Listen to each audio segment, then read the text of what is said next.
I spent a long time suffering. I dealt with addiction for over 20 years, bulimia for 17 years, and food addiction for longer. And I lived in a constant state of hunger. I did not feel settled. I felt anxious. I felt incomplete. I didn't feel a sense of belonging. I was intimidated by silence because I was running. I was avoiding the pain. I was avoiding the trauma from my childhood. And many of us are in that state of avoidance. Many of us are running and turning away and staying busy and distracting ourselves every day so that we don't have to come in contact with the truth. And the truth is we're hurting. And for me, I was hurting. I was in so much pain. And I felt broken.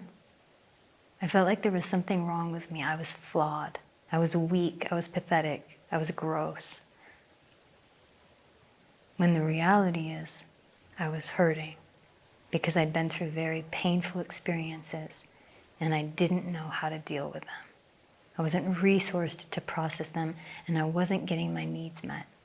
I felt disconnected inside, and that disconnection led me into a state of unconsciousness and addiction.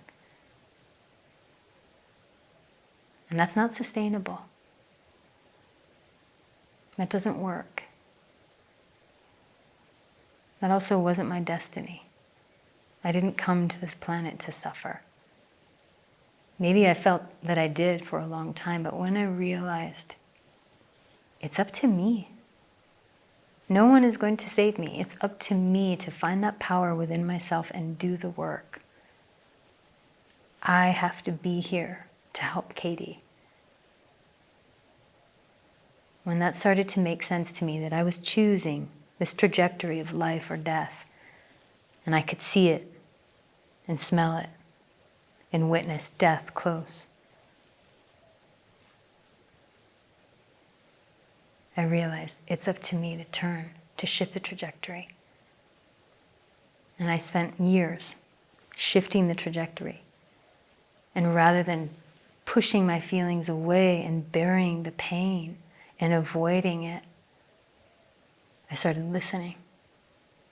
I started sitting with myself and being with myself, and it was so uncomfortable.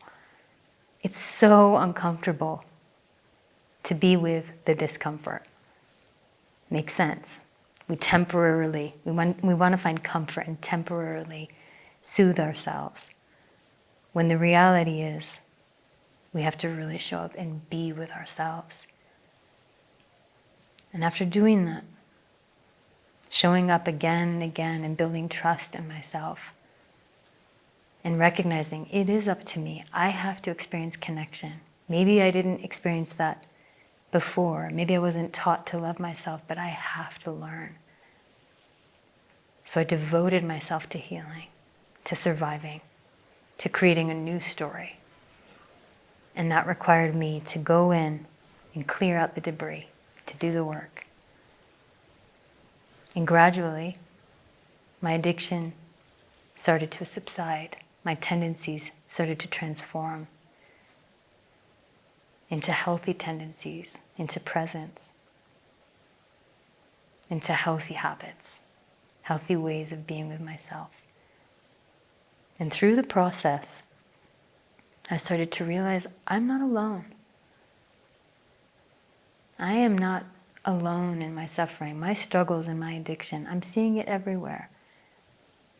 So I passionately began researching, studying humans, studying human behavior, studying myself, learning and researching why. Why do we end up there?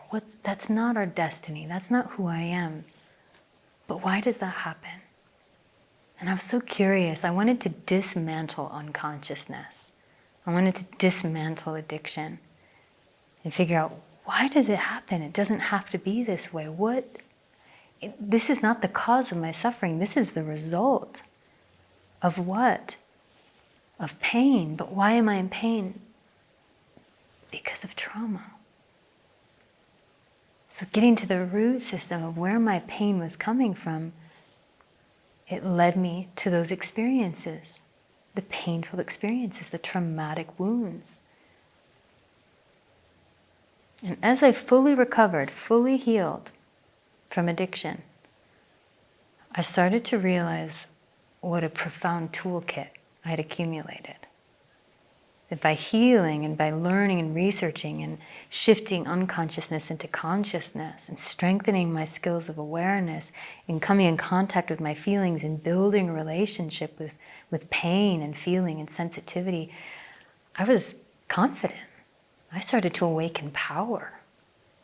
I was not hiding anymore. I wasn't afraid. I started to feel very confident.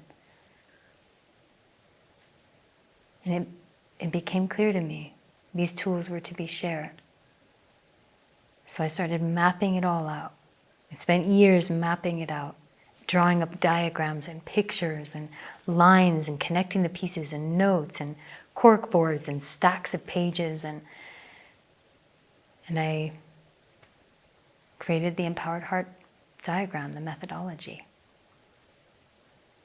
to map out the pieces to help others see that it wasn't so hard, to organize the pieces so that if and when someone was in a place of suffering like I had been for so long, they didn't feel like they were stuck in the unknown.